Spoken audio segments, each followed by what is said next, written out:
हर शहर में एक कोना ऐसा होता है जहां गरीब की मेहनत और अमीर की नज़र दोनों ठहरती हैं। ये कहानी भी ऐसे ही एक मोड़ से शुरू होती है जहां न्याय ने अपना चेहरा छिपा रखा था। शंभू, एक गरीब पानीपुरी वाला, सड़कों पर मेहनत कर रहा है, पसीना बह रहा है, मगर चेहरे पर मुस्कान है। उसी भीड़ में एक साधारण कपड़ों में महिला, पूजा, ध्यान से सब देख रही है।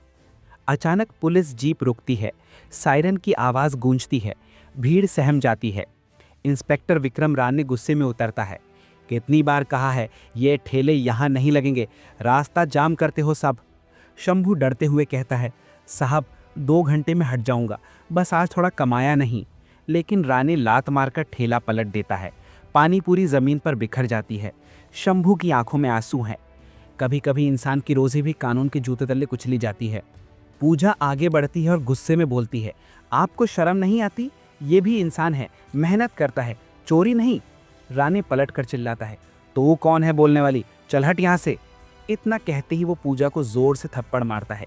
थप्पड़ की आवाज़ गूंजती है, भीड़ सन्न रह जाती है। पूजा का चेहरा लाल हो जाता है, आंखों में दर्द और हैरानी है। वो थप्पड़ सिर्फ एक औरत पर नहीं, पूरे सिस्टम की आंखों पर पड़ा था। भीड़ चुप है, कोई कुछ नहीं बोलता। पूजा की सांसें तेज हैं, लेकिन उसकी आंखों में डर नहीं, आग है। थाने में पूजा को बंद कर दिया जाता है। फाइलें एबल पर बिखरी हैं, पंखा घूम रहा है। राणे व्यंग में कहता है, आप समझ आएगा कानून का मतलब। साइन कर इस पेपर पर कि मैं नशे में थी और सरकारी काम में बाधा डाली। पूजा दृढ़ आवाज में जवाब देती है, झूठ बोलने की आदत आपको होगी, मुझे नहीं।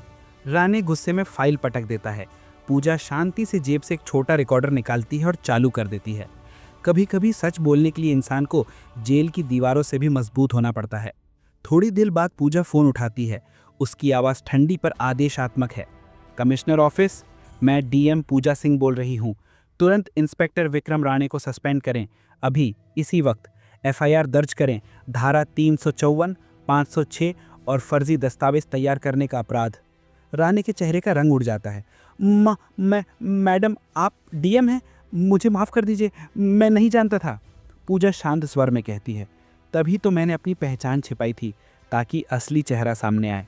सत्ता जब इंसाफ के लिए झुकती है तो डर नहीं, भरोसा पैदा होता है। अगले दिन मीडिया और जनता के बीच पूजा सिंह प्रेस कॉन्फ्रेंस करती हैं। आज का आदेश साफ है, हर थाने में सीसीटीवी कैमरे लगाए जाएंगे।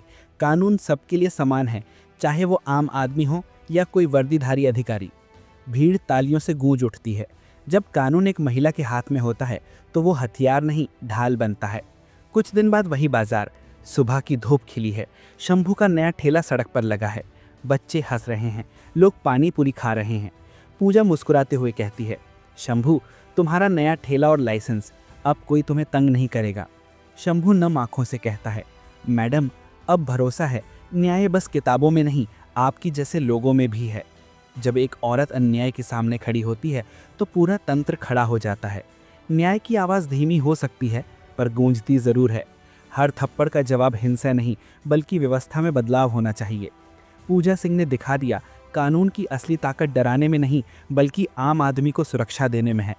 आसमान की ओर देखती हुई पूजा की आंखों में संतोष है। सूरज की रोशनी उसके चेहरे पर पड़ती है। स्क्रीन पर संदेश उभरता है, no one is above the law, respect every human being.